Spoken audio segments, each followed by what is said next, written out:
저는 올해 68세가 된 대한민국의 아줌마인데요. 나이로 따지자면 곧 할머니 소리를 들어야 할 것 같긴 한데 사람들이 저보고 동안이라고 하더라고요. 그런데 그 말이 그리 위로가 되진 않아요. 제 얼굴 말고 다른 곳은 아주 자글자글 세월과 고생의 흔적이 가득하거든요. 나무도 나이가 들수록 나이테가 생긴다고 하던데 저는 이 손바닥 굳은 살과 허리 굽은 모양새, 밤마다 쑤시는 다리통이 제가 살아온 세월보다 크게 자국이 남아버린 것 같아요. 저는 정말 평생 고생만 하며 살아왔거든요. 그런데 이렇게 말년이 돼서 우리 든든한 셋딸 덕분에 요즘엔 정말 환하게 웃고 산답니다. 웃다 보니까 더 젊어지는 것 같은 기분이 들기도 하는 거 보면 참 인간은 단순한데 복잡한 생물이다 싶어요. 저는 시골에서도 더 시골, 지도에 표시해도 티도 안 날 외진 산골 마을에서 태어났어요. 집 앞에 논밭이 있는 정도가 아니라 집 앞이 그냥 산이었고 길이라고 해봐야 사람 발자국으로 다져진 흙길 하나뿐이었어요. 학교를 가려면 새벽부터 일어나 산길을 한참 내려가야 했는데 비라도 오는 날엔 그 흙길이 그대로 진흙탕이 됐는데 발목까지 푹푹 빠지니까 운동하는 신발이 아니라 그냥 장식이었죠.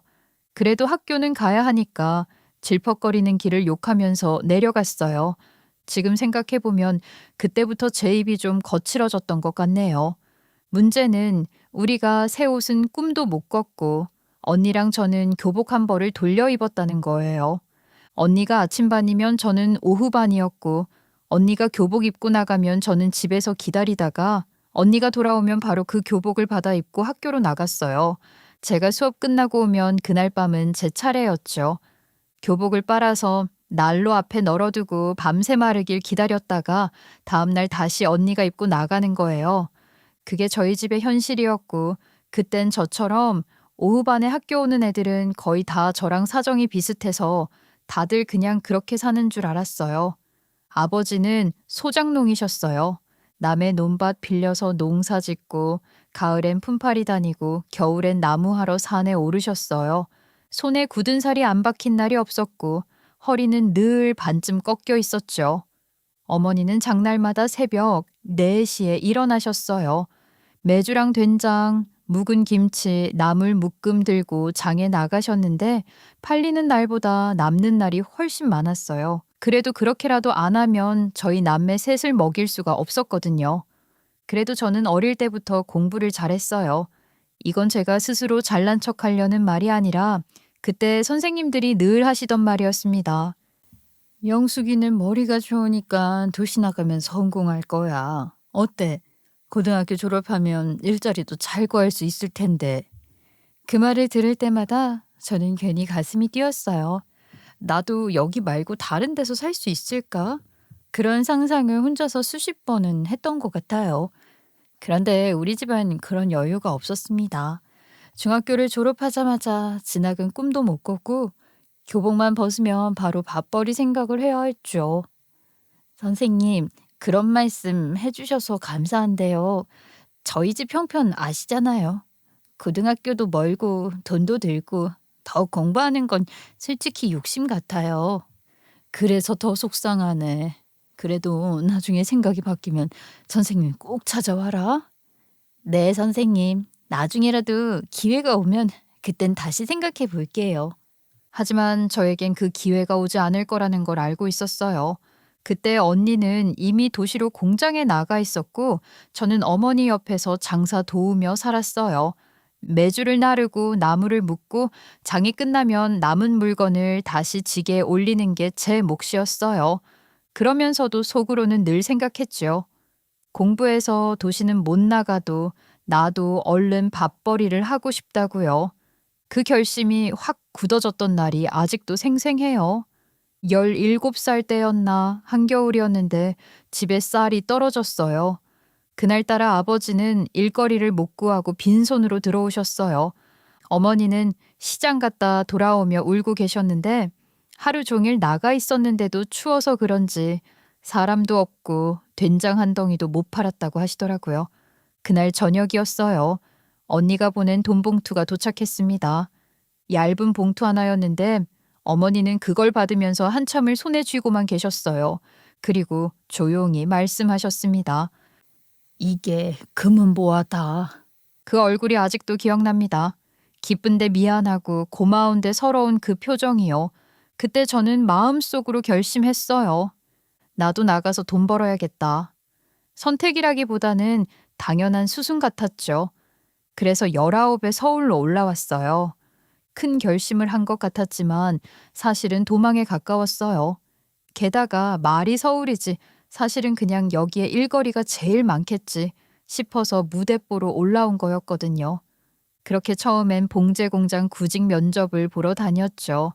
그런데 제 예상과 다르게 일자리가 많다고 해서 그게 제 자리가 될 수 있는 건 아니더라고요. 어린 나이에 경력도 없다고 번번이 떨어졌어요. 결국엔 방 한 칸 얻을 돈도 없어서 친척집 마루에서 한 달을 신세지게 됐어요. 밤에 이불 하나 깔고 누우면 마룻바닥 냉기가 그대로 올라와서 몸이 벌벌 떨렸는데 그때의 그 서름이 아직도 생각나네요. 그렇게 친척집 마루에서 한 달을 버티고 나니까 더는 미적거릴 처지가 아니더라고요. 고향으로 내려가면 다시 장에 나가서 하루하루 불안한 마음으로 살게 뻔했고 그렇다고 여기서 손 놓고 있으면 진짜 길바닥 신세가 될 것 같았어요. 그때였어요. 버스 안에서 우연히 본 전단지 하나가 제 눈에 들어온 게 여공 모집 숙식 제공, 초보 가능. 그 글자가 그렇게 반짝여 보일 수가 없었어요. 숙식 제공이라는 말에 마음이 먼저 덜컥 내려앉았거든요. 그래서 버스에서 내리자마자 적혀 있는 주소를 몇 번이나 다시 확인하고 그 길로 서울 변두리에 있는 작은 플라스틱 공장을 찾아갔습니다. 말이 공장이지 낮은 건물 하나에 기계 소리만 요란한 곳이었어요. 사무실에 들어가니까 중년 여자 하나가 저를 위아래로 훑어보더니 말하더라고요. 나이는 19이요. 공장 일 해본 적은? 공장 일해본 적은 없지만 시키시면 뭐든 잘할 수 있어요. 여긴 시키는 것만 하는 데가 아니라 손 빠르고 버텨야 하는 데야. 새벽부터 밤까지 돌아가는데 그거 괜찮겠어? 괜찮아요. 잘 수 있는 데만 있으면 돼요. 밥도 밥만 주시면 돼요. 지금 생각해도 참 엉성하고 서글픈 대답이었죠. 그래도 그 말에 반장 아줌마가 한숨을 쉬더니 고개를 끄덕였어요. 그래, 초보라니까 기계는 천천히 알려줄게. 대신 도망가면 안 된다. 그 한마디에 저는 바로 고개부터 끄덕였습니다. 그게 제 인생 첫 일자리였어요. 그날부터 제 하루는 시계처럼 돌아가기 시작했어요. 새벽 5시 반에 기상해서 6시까지 공장으로 내려가야 했고 밤 9시가 돼서야 기계가 멈췄습니다. 하루 종일 플라스틱 냄새 맡으면서 서서 일하다 보면 다리가 제 다리가 아닌 것 같았어요. 점심이라고 해봐야 식당에서 주는 보리밥 한 덩이에 짠 김치 몇 쪽이 전부였는데 그 시대는 다 그렇게 살았으니까 누구 하나 불평은 안 했어요. 아니, 솔직히 불평할 자격도 없었죠. 공짜밥 먹으면서 돈을 번다는 게 그땐 그렇게 기쁠 수가 없었거든요. 그래서 첫 월급을 받던 날 저는 봉투를 쥐고 한참을 서 있었어요. 눈으로 충분히 즐긴 다음에 절반 이상을 뚝 떼어서 그 돈으로 어머니께 돈을 붙였는데 며칠 뒤 전화가 왔습니다. 영수가 이 기특한 곳 서울은 어때? 좀 지낼만 해? 그냥 저냥 괜찮아요. 밥 안 굶으니까 됐지 뭐. 엄마 돈 보낸 거 받으셨어요? 그래, 네가 보낸 돈으로 쌀 샀어.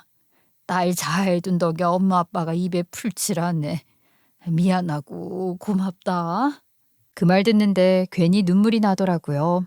손은 갈라지고 허리는 휘고 손톱 밑에는 기름때가 껴도 이 손으로 우리 집이 먹고 산다는 생각 하나로 버텼어요. 그게 자부심이었고 그게 제 전부였죠. 물론 좋은 일만 있던 건 아니었어요. 그 공장에선 사고도 많았습니다. 기계에 손가락이 끼인 언니도 있었고 저도 졸다가 손을 다친 적도 있었고요. 그렇게 20살 무렵 제가 그 공장에서 2년을 채웠는데 그제야 서울살이에 조금 익숙해진 느낌이 들더라고요. 2년쯤 되니까 월급도 조금 올랐고 그때부터 처음으로 사람답게 살아볼 생각이 들더라고요. 옷 한 벌 새로 사고 시장 반찬 말고 다른 것도 먹어보고 싶다는 생각이요. 그 무렵에 알게 된 사람이 바로 남편이었습니다. 공장 옆으로 부품 납품하러 오던 트럭 기사였어요. 처음엔 그냥 점심시간에 얼굴 트는 정도였는데 어느 날부터 같이 밥을 먹고 있더라고요. 그렇게 시작된 인연이었어요.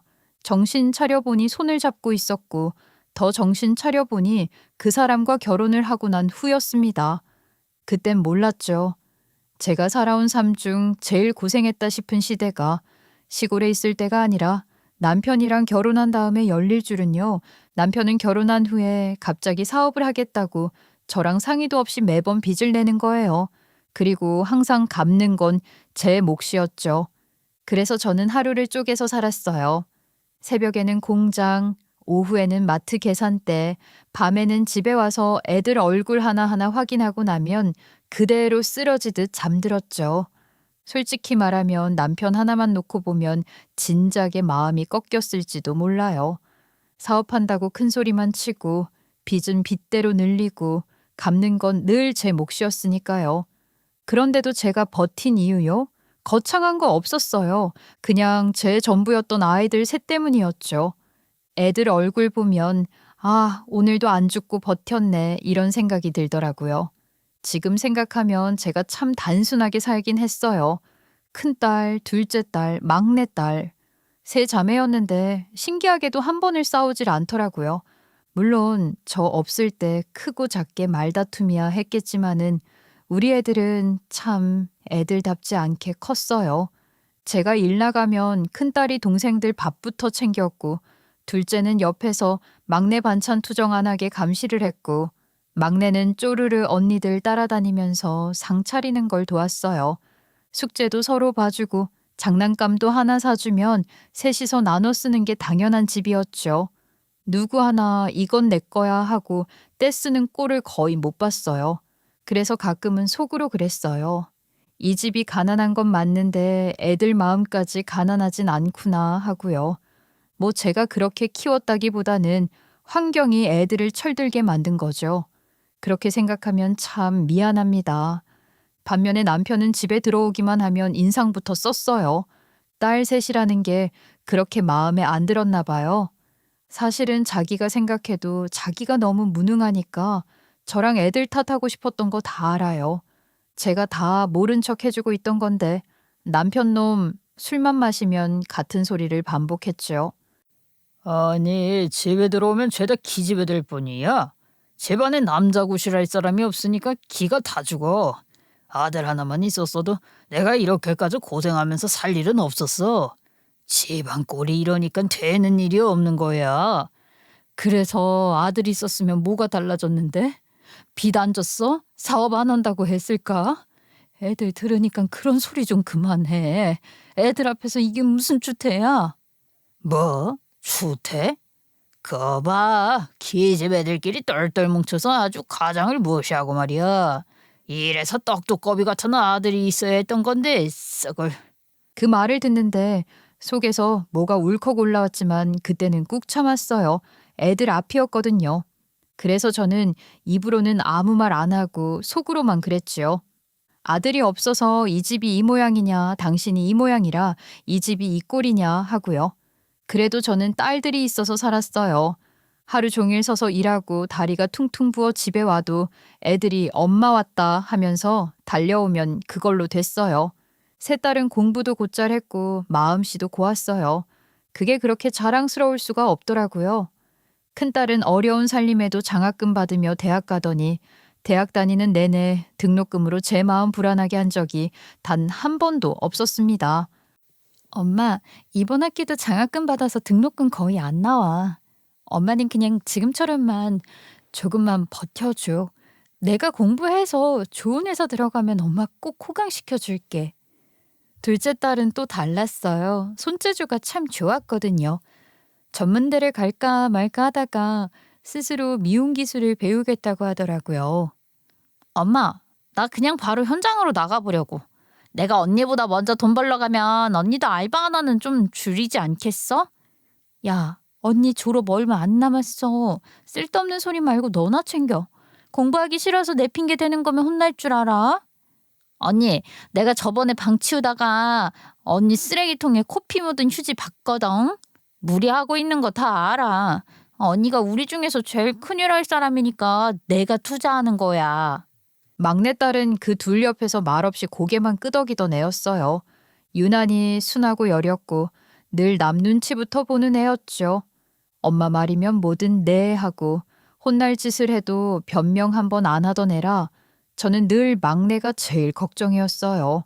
세상 물정도 모르고 사람 말이면 다 믿을 것 같았거든요. 그렇게 세 자매는 다 잘 컸어요. 문제는 남편이었죠. 사업한다고 버려놓은 일들이 하나둘이 아니었고 결국엔 집을 담보로 사채까지 손을 댔더라고요.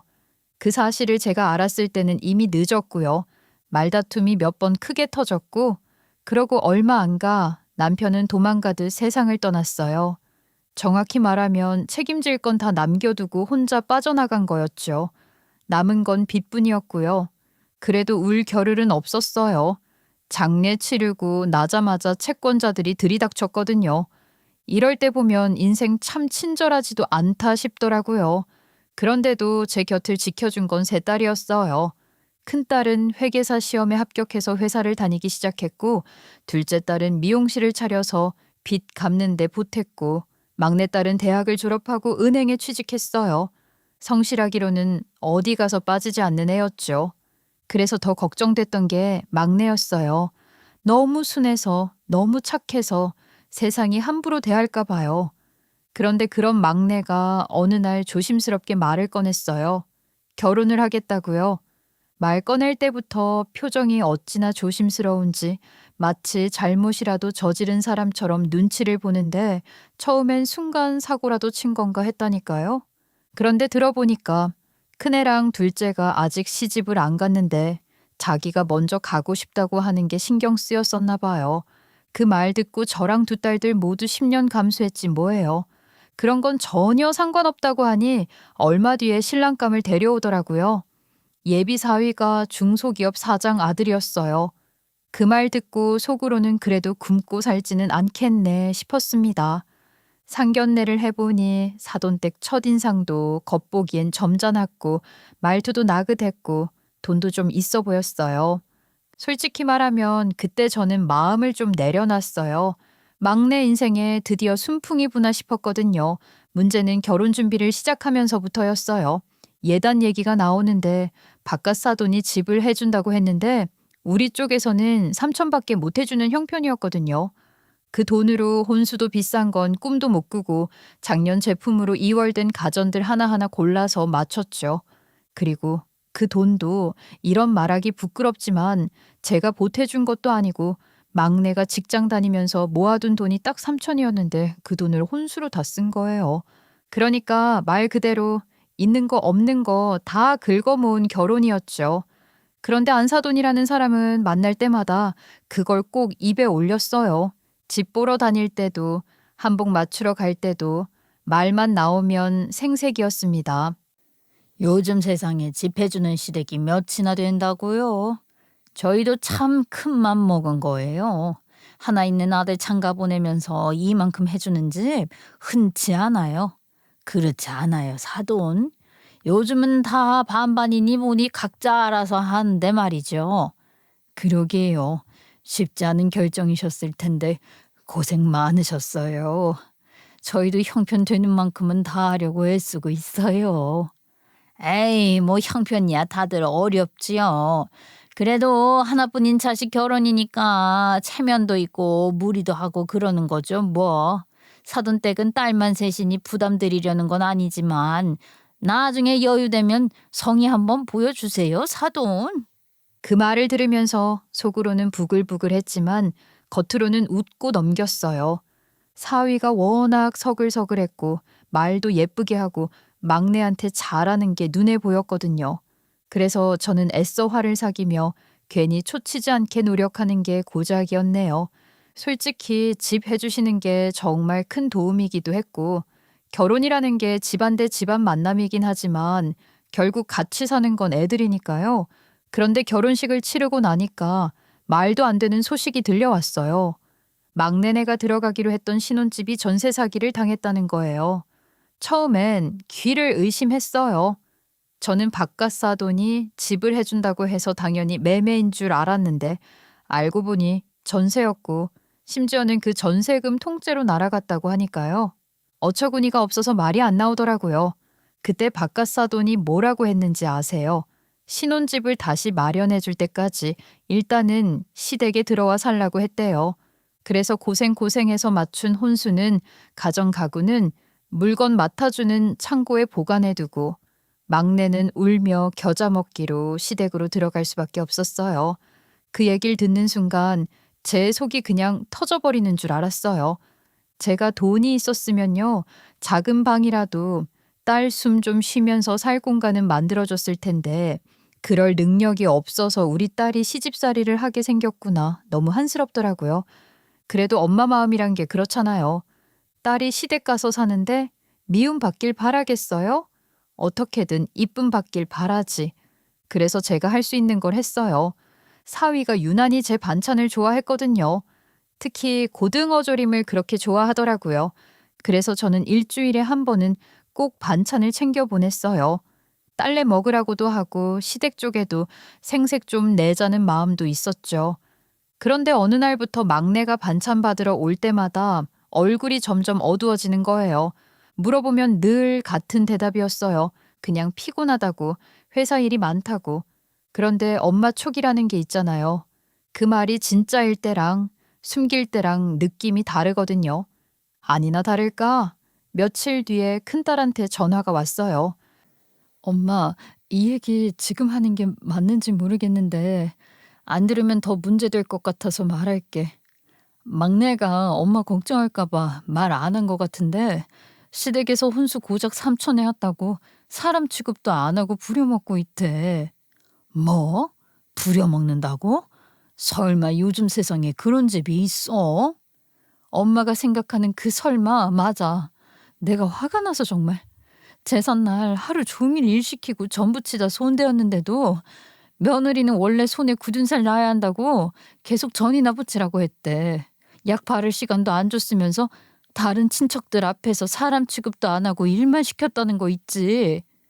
그 말을 듣는데 제 머리 뒤가 서늘해지더라고요. 저한테는 그렇게 죽상이 돼서도 별일 아니라고 하더니만 그래도 지 언니들한테는 하소연을 했나 보더라고요. 그나마 다행이었죠. 아니 한서방은 뭐한데? 한서방 그놈 우리 막내가 그런 꼴을 당하고 있는데 가만히 있었다는 거야? 그랬으면 엄마 우리가 먼저 족쳤지. 아휴 막내가 그러더라고. 한서방이 회사 물려받아야 한다고 매일 새벽에 나갔다가 새벽에 들어온대. 지방 출장도 잦아서 이런 일이 있는지도 모를 거래. 어쩜 그럴 수가 있니? 아니지. 지금 이러고 있을 때가 아니다. 내가 당장 사돈한테 전화해 볼게. 아니야 엄마. 잠깐만 기다려봐. 내가 성이랑 얘기한 게 있거든. 사실은 그 얘기하려고 연락했어요. 그러면서 큰딸이 얘기하길 막내의 얘기를 들은 큰딸과 둘째 딸이 이대로 두면 착하디 착한 막내가 계속 이런 취급을 받으며 살 것 같으니 본때를 보여줘야 한다고 의기투합을 했다는 거죠. 그리고 그 본때를 보여주기 위해 이번 명절은 오후 늦게나 올 수 있을 것 같다는 겁니다. 며칠 뒤가 명절이었는데 큰딸과 둘째 딸이 막내한테 연락을 해서 이번 명절엔 언니들도 가서 같이 음식 도와줄게. 니네 시모한테는 말하지 말고 있어. 라고 했다는 거예요. 막내는 처음엔 그 말이 무슨 뜻인지 잘 몰랐대요. 그냥 언니들이 와서 같이 일해주려는 줄만 알았다고 하더라고요. 그런데 나중에 둘째 말로는 그때부터 이미 작전은 다 짜여 있었답니다. 명절이 지나고 그 얘기를 저한테 들려주는데 저는 진짜 배꼽이 빠지는 줄 알았어요. 전날 새벽이었대요. 아직 해도 안 뜬 시간에 큰딸이랑 둘째가 안사돈네 집에 들어가면서 대문을 아주 그냥 쾅 닫아버렸다고 하더라고요. 온 집안 식구들 다 깨울 기세로요. 사돈 어르신 저희 왔어요. 우리 막내 도와주려요. 명절 음식이 그렇게 많다면서요. 언니들이 좀 일손 보태러 왔어요.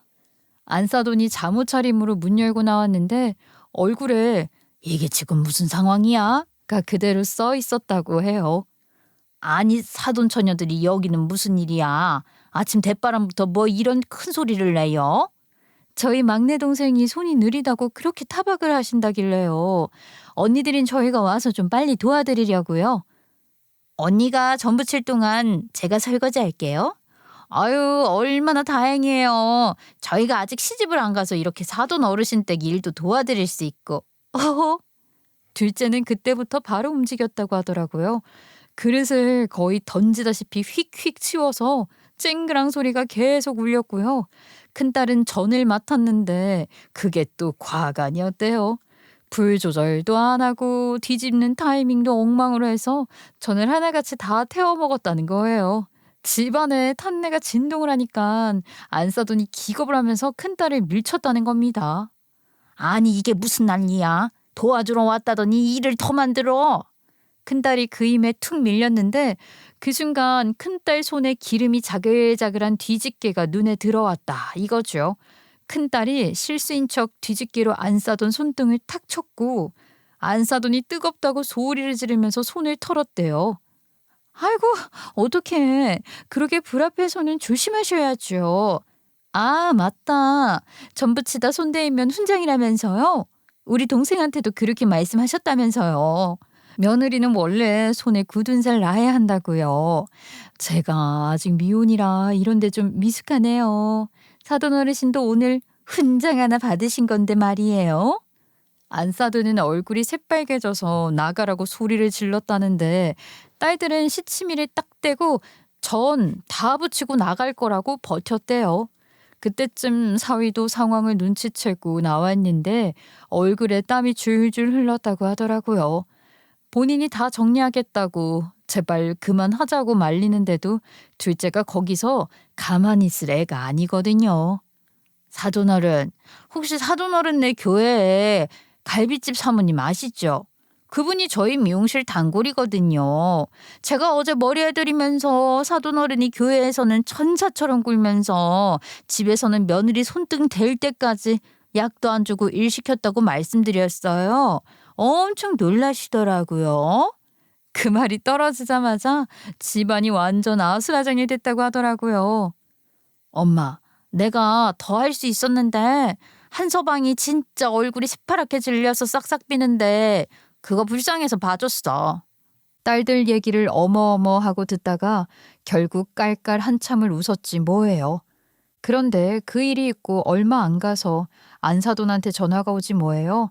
딸들 교육을 도대체 어떻게 시킨 거냐고, 그게 사돈 집에 할 짓이냐고 따지더라고요. 저도 솔직히 놀라긴 했어요.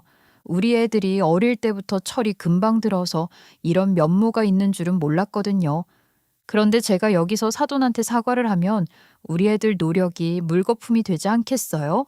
그래도 우리 딸들 감싸줄 사람은 저밖에 없잖아요. 그래서 저도 받아쳤죠. 아니요, 우리 딸들이 뭐 잘못한 거 있나요? 사돈댁 집안일이 많아서 우리 막내가 힘에 부치는 것 같길래 언니들이 가서 도와준 것뿐인데요, 뭐. 그런데 그것마저 사돈이 영 힘드시다고 하면은 그럼 앞으로는 막내한테 일 적당히 주시면 어떨까 싶네요. 그쵸? 그 뒤로는 사돈 쪽이 눈에 띄게 잠잠해졌어요. 이렇게 신혼 초하에 우리 집이 만만하지 않다는 걸 딱 정리해주니 안사돈 쪽에서도 괜히 말 얹지 않았고 막내 얼굴도 예전처럼 새까맣게 죽어있진 않았거든요. 저는 속으로 그래도 사람 체면이 있지, 한번 그렇게 당하면 좀 조심은 하겠지 싶었는데요. 지금 생각해보면 제가 사람을 너무 좋게 봤던 거죠. 나이 먹고도 그걸 또 한 번 배웠네요. 사람은 고쳐 쓰는 게 아니라는 걸요. 그러다 바깥 사돈이 뇌졸중으로 쓰러졌다는 소식을 들었어요. 갑자기 쓰러져서 그대로 요양원 신세를 지게 됐다고 하더라고요. 그 집안이 한동안 정신이 없었고 자연스럽게 바깥 사돈이 하던 사업을 사위가 떠맡게 됐죠. 그러면서 사위는 더 바빠졌어요. 주말이고 뭐고 없이 돌아다닌다길래 저도 그냥 간간히 몸 챙기면서 하라고 안부 연락하면서 지냈죠. 그리고 사건이 터진 날이 있는데 그날이 주말이었어요. 사위가 전화를 해서 갑자기 제가 해준 고등어 조림이 너무 먹고 싶다고 하더라고요. 그 말을 듣는데 참 별거 아닌 말인데도 괜히 마음이 쓰였어요. 그래서 마침 해둔 반찬도 있겠다 싶어서 그걸 들고 막내네로 갔죠. 주말이니까 안사돈은 당연히 교회에 갔을 거라 생각해서 막내랑 점심이라도 같이 하고 올까 싶었거든요. 그래서 도착하기 전에 막내한테 전화를 했는데 얘가 전화를 안 받는 거예요. 한 번, 두 번, 세 번 해도 안 받더라고요. 바쁜 일이라도 있나, 집에 없으면 어쩌지 생각하며 사돈댁 앞에 도착했는데 집 안에서 소리가 들리더라고요. 근데 그 소리가 막내 목소리가 아니었어요. 분명 교회에 갔을 줄 알았던 안사돈 목소리가 너무 또렷하게 들렸고 그 목소리가 그냥 말하는 게 아니라 엄청 화난 목소리였어요. 쏘아붙인다고 해야 할까요?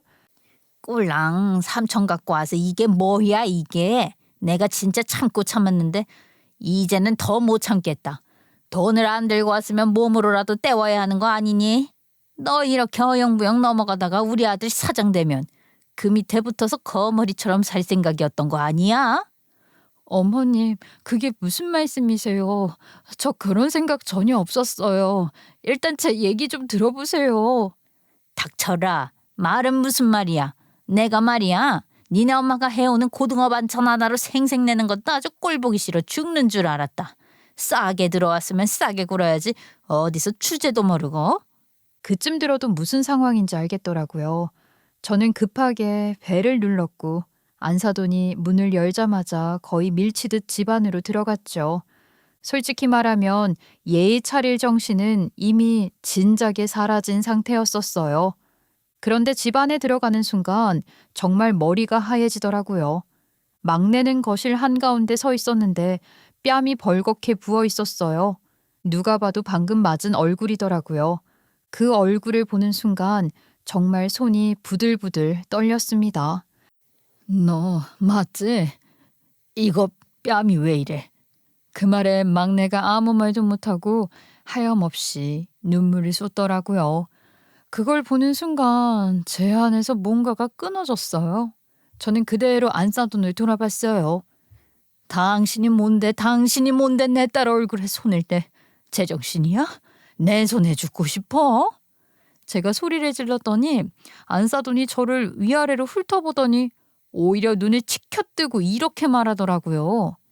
그럼 사돈은 알고 계셨어요? 2년이 회사 잘린 거요. 은행에서 잘려놓고 시댁을 기만하고 있었더라고요. 지금 저한테 화내시는 거 보니까 사돈도 한패였다 이거죠? 예. 그 말 듣는데 귀에서 우웅 소리가 나더라고요.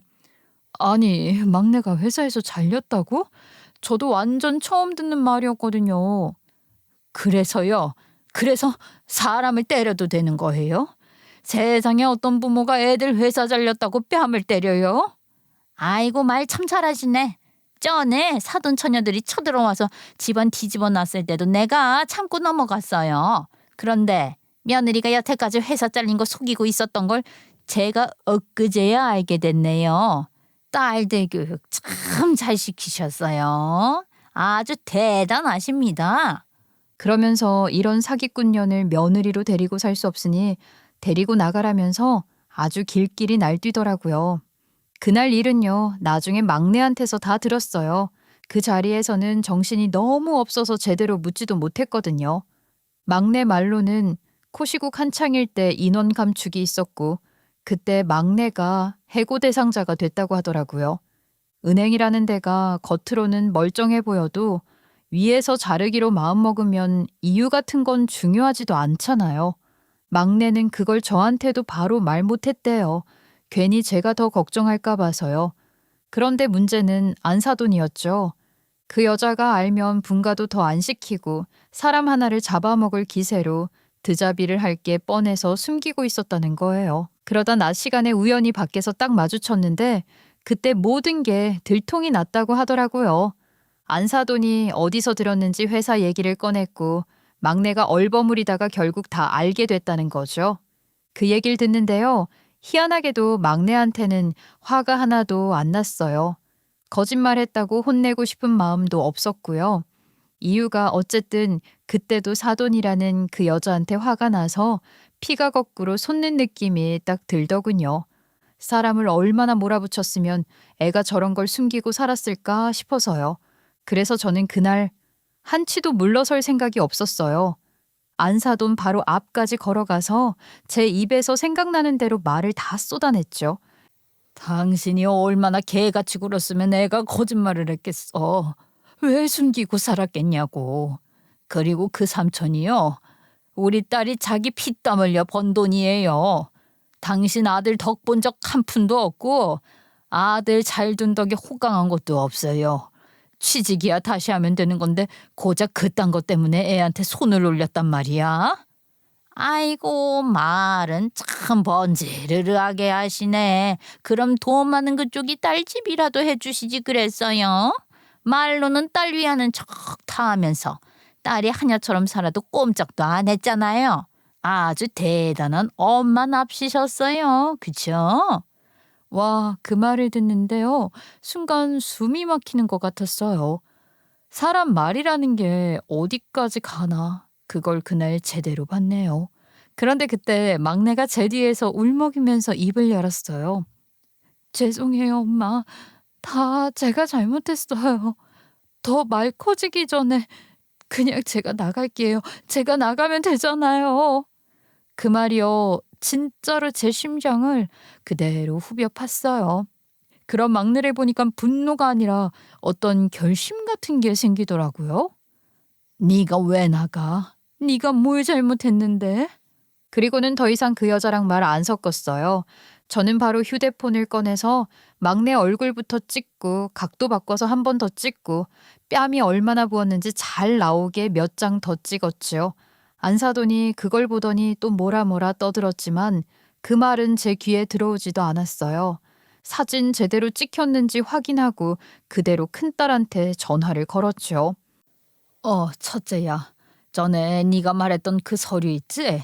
그거 지금 바로 진행하자. 그리고 둘째 데리고 당장 막내네 시댁으로 와. 안 싸더니 막내에게 손을 올렸지 뭐야. 막내 뺨이 지금 벌겋게 부어올랐어. 오늘 네 여자 아주 콩밥 먹게 할 거야. 전화를 끊고 나니까 안사돈이 또 발작을 하더라고요. 또 그 딸들을 불러들이냐 무슨 서류를 가져오라느니 쇼를 하냐느니 하면서요. 저는 그 말에 콧방귀 뀌면서 곧 알게 될 테니 재촉말라 했죠. 당신 집이 어디까지 굴러떨어질지 보라고 하면서요. 그리고는 사위한테도 바로 전화를 했어요. 이 집에서 지금 무슨 일이 벌어지고 있는지, 막내 얼굴이 어떤 상태인지 다 말하고 당장 들어오라고 고함을 질렀죠. 그리곤 막내 방으로 들어가 옷까지부터 챙기기 시작했어요. 그러다 보니까 시간이 후딱 가더라고요. 한 20분쯤 지났나? 초인종이 울렸어요. 문을 열었더니 큰딸이 노트북 가방을 들고 서 있었고 그 뒤로 둘째 딸이 팔짱을 낀 채 씩씩하게 들어오더군요. 이제 제가 우리 딸들을 부른 이유랑 애들이 왜 이렇게 비장하게 막내네 시댁에 찾아왔는지를 말씀드릴 차례죠. 바깥 사돈이 뇌졸중으로 쓰러져 병원에 실려갔다는 얘기 제가 앞에서 얘기했잖아요. 바깥 사돈은 그날 이후로 계속 의식이 들락날락했고 회사는 사실상 손 놓은 상태였다고 하더라고요. 그래서 그 틈을 타서 안사돈이 급하게 움직였던 거예요. 회사를 살리겠다는 명목으로 회사 명의를 자기 아들 앞으로 싹 옮겨버린 거죠. 겉으로는 경영승계라는 말이었지만 속은 훤히 보였어요. 법인세 문제 때문이었죠. 그때쯤에는 이미 바깥 사돈네 회사에 국세청 조사가 예고돼 있었다고 해요. 그런데 자기 명의로 두면 바로 걸릴 상황이니까 일단 가족 명의로 돌려놓으면 피해갈 수 있을 거라 계산했었나 봐요. 그런데 그게 화근이 될 줄은 그 여자만 몰랐던 거죠. 큰딸이 회계사로 일하면서 지인 회계사들한테 들은 얘기가 있었어요. 요즘 조사 예고된 회사들 명의 급하게 바뀐 곳부터 먼저 들여다본다고요. 큰딸도 그 얘기가 마음에 걸려서 막내네 시댁 회사 자료를 슬쩍 보기 시작했는데 보자마자 이상한 게 튀어나왔다는 거예요. 엄마, 이 회사 회계가 너무 엉망이야. 장부가 앞뒤가 하나도 안 맞는데? 명의 바뀐 시점도 너무 노골적이고. 참나, 이 회사는 자문하는 곳도 없대? 며칠 뒤 큰딸은 아예 작정하고 자료를 더 모았어요. 거래 내역, 계약서, 세금 신고 내역까지 하나하나 들여다봤는데 결과는 말 그대로 한가득이었어요. 법인세 탄로 의심, 자금 세탁 정황, 허위 계약서 작성. 이름만 막내 사위 앞으로 돼 있었지. 실제로는 바깥 사돈이 계속 회사 돈을 빼돌리고 있었던 거예요. 문제는 그걸 막내 사위가 전혀 모르고 있었다는 거였죠. 저는 그 얘기를 듣고도 이상하게 놀라진 않았어요. 하긴 애초에 막내 사위는 이 이상한 부모 아래서 자랐다고는 생각도 못할 만큼 바른 청년이었거든요. 게다가 그 시점쯤 사위는 이미 회사 경영 한복판에 휘말려 있었고 공장 가동은 불안정했고 거래처들은 하나둘 계약을 끊기 시작했다더군요. 세금 체납, 어음 미결제, 납품 지연, 말만 들어도 숨 막히는 상황이었어요. 사위는 어떻게든 막아보겠다고 은행 융자를 더 받았고 그 담보로 시댁 아파트까지 걸어버렸다고 하더라고요. 저는 그 얘기를 듣고 속으로 저 집은 이제 돌아올 수 없는 다리를 건넜구나 싶었어요. 큰딸은 이 사실을 막내한테도 바로 말하지 않았어요. 막내 성격을 아니까 괜히 신경 쓰다가 안 좋은 일에 휘말리거나 감정적으로 더 무너질까 봐요. 확실하게 다 정리되고 나서 말하려고 했던 거죠. 그런데 그 와중에 우리가 이미 그 사실을 알고 있다는 걸 모르는 안사돈이 제 막내딸한테 손을 올려버린 거죠. 일이 이렇게 됐는데 우리가 뭐 그 사정 봐줘야 할 이유 없잖아요. 큰딸은 거실 테이블에 노트북을 올려두고 준비해온 서류를 차분하게 꺼내면서 우리가 알고 있는 내용을 천천히 브리핑했어요. 종이 몇 장이었는데 그걸 보는 안사돈 눈이 번쩍하더니 갑자기 낚아채서 찢어버리더군요. 이게 무슨 근거로 이런 소리를 해? 어디서 이런 말도 안 되는 서류 들고 와서 사람을 협박하는 거야? 그런데 참 타이밍도 웃겨요.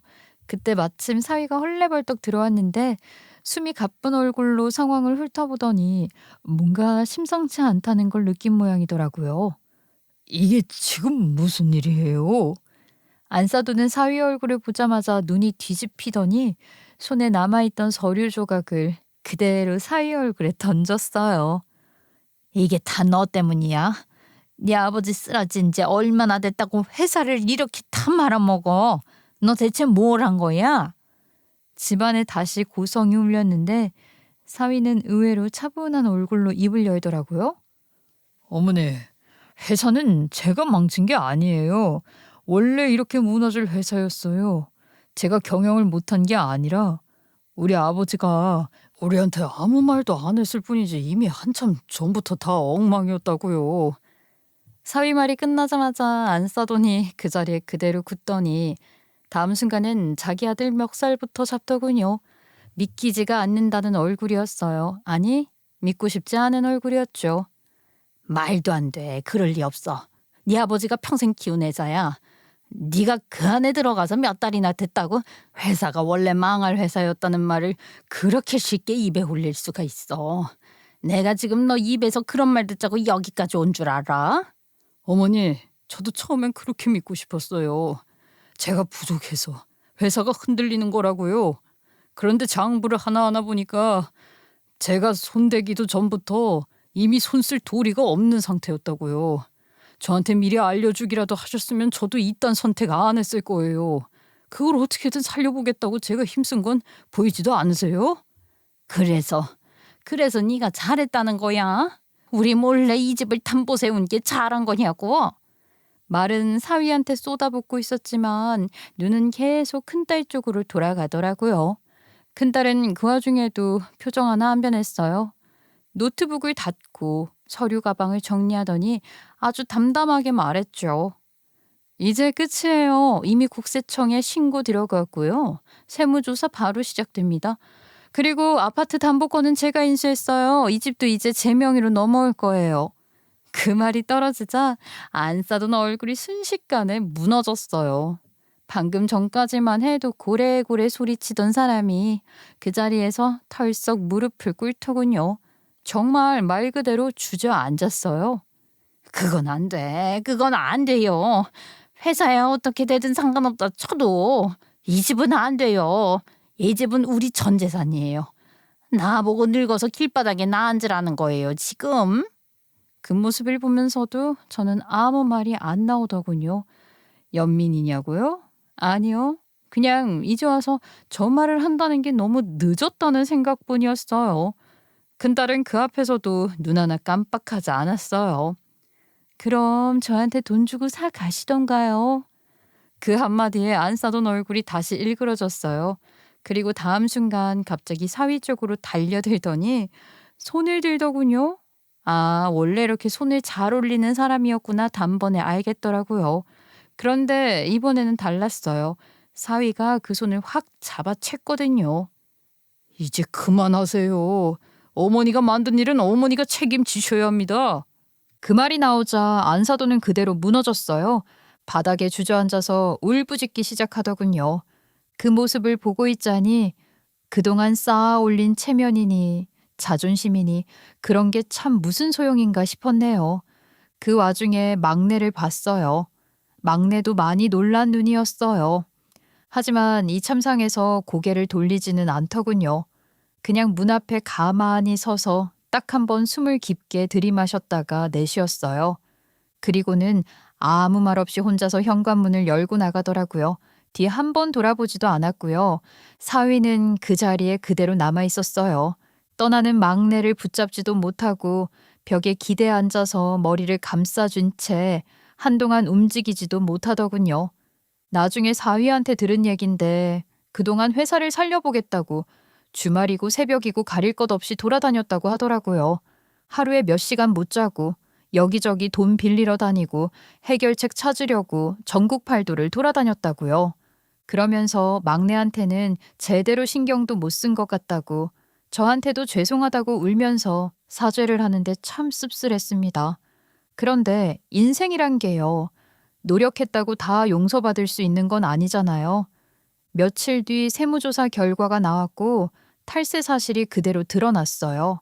공장은 압류됐고 시댁 아파트는 채권자 명단에 올랐죠. 큰딸은 그 사이 서류를 다 정리해서 법적으로 인수 절차를 밟았고 결국 그 집은 우리 명의로 완전히 넘어왔어요. 둘째는 그 와중에도 가만히 있지 않았어요. 미용실 단골들이랑 교회 사람들 사이에서 안사돈이 어떤 사람인지 소문이 쫙 퍼뜨린 거죠. 그래서 사돈 부부는 회사도 잃고 명예도 잃고 사람들도 잃었어요. 남은 건 빚뿐이었고요. 그리고 사돈네로 은행, 세무서, 거래처가 한꺼번에 들이닥친 바로 그날 저는 문 앞에 서서 새 등기부등본을 들고 있었어요. 등본에는 우리 큰딸 이름이 떡하니 찍혀 있었고요. 이제 그 집의 주인이 누군지 더 말할 것도 없었죠. 그리고 그날 저녁 막내가 제 방문을 살짝 열고 들어왔어요. 뭐야? 아직 안 잤어? 엄마, 나 이제 괜찮아졌어. 그리고 나 다시 회사 다닐래. 이번엔 사람답게 살고 싶어. 걱정 끼쳐서 죄송해요. 그 말을 듣는데 저는 아무 말도 안 나왔어요.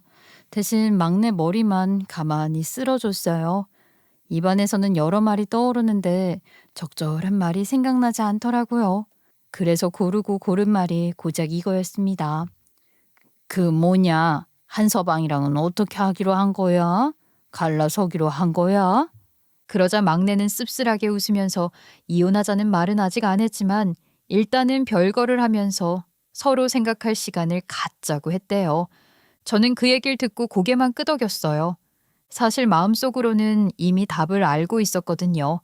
시모의 폭언과 폭행을 연좌죄로 물지 않는다고 하더라도 사위한테 남은 빚이 얼마인지, 그 짐을 막내가 다시 같이 져야 할 이유가 있는지, 그걸 생각하면 답은 뻔했죠. 아마 이혼으로 갈 거라고 저는 그렇게 봤어요. 그리고 며칠 뒤였어요. 사위가 혼자서 저를 찾아왔더군요. 초인종 소리 듣고 문을 열었는데 그때 그 얼굴이 아직도 기억나요. 예전처럼 반듯하긴 했는데 눈에 힘이 하나도 없더라고요. 앉으라고 했더니 한참을 말도 못 꺼내고 손만 만지작거리다가 뜬금없이 이런 말을 하는 거예요. 장모님, 저 이런 말씀 드려도 될지 모르겠는데요. 혹시 고등어 조림 레시피 좀 알려주실 수 있을까요? 예전에 장모님이 해주신 거 그 맛이 계속 생각이 나서요. 순간 웃음이 나올 뻔했어요. 이 상황에서 고등어 조림이라니? 그래서 저도 툭 던지듯 물었죠. 그걸로 뭐 하게? 지금 와서 그걸 왜 물어봐? 그러자 사위가 고개를 푹 숙이고 천천히 말을 잇더군요. 회사도 망했고요. 아버지는 요양원에 계시고 엄마는 이모님 네에서 지내시는데 요즘엔 건물 청소라도 하신다고 하더라고요. 저도 일단 뭐라도 다시 해보려고요. 큰 건 못하고 작은 식당이라도 하나 해보려고 합니다.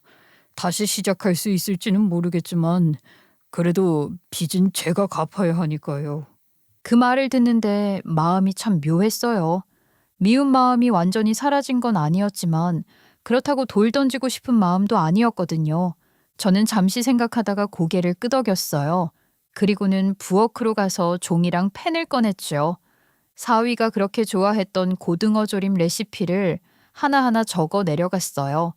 고등어는 어떻게 손질해야 비린내가 안 나는지, 양념은 언제 넣어야 타지 않는지, 불은 언제 줄여야 하는지까지요.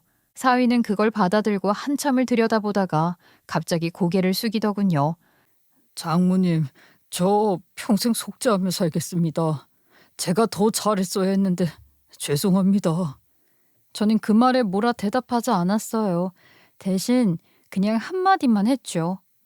그래, 밥 장사는 정직해야 한다. 손님한테 거짓말 안 하고 재료 아끼지 말고 그것만 지키면 돼. 한서방은 정직하니까 하던 대로 잘 해봐. 그게 저 나름의 작별 인사였던 것 같아요.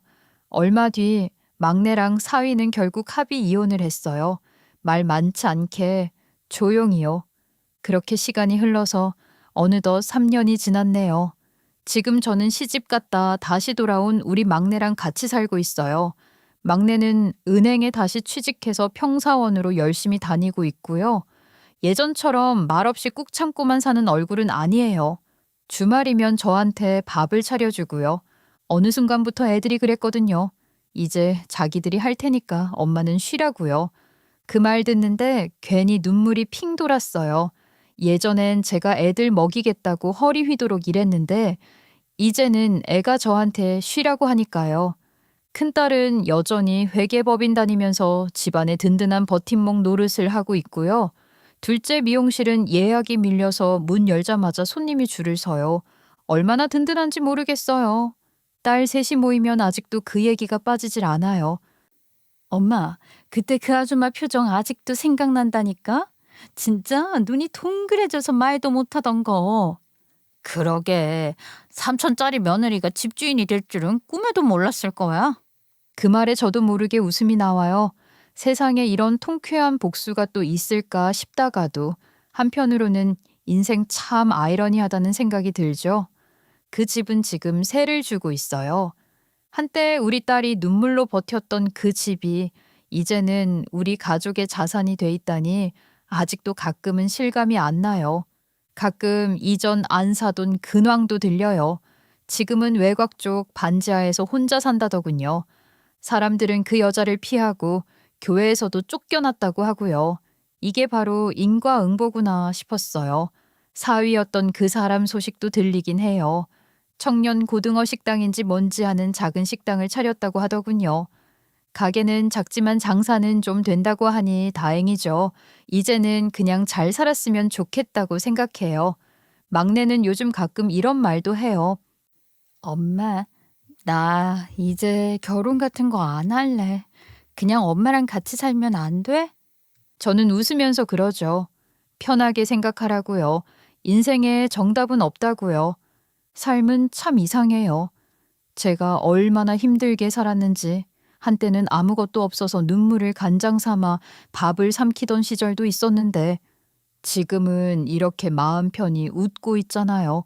그러면 된 거겠죠. 제 사연을 끝까지 들어주신 분들께 감사드리며 여러분의 하루에도 항상 웃음만 가득하시길 바랍니다.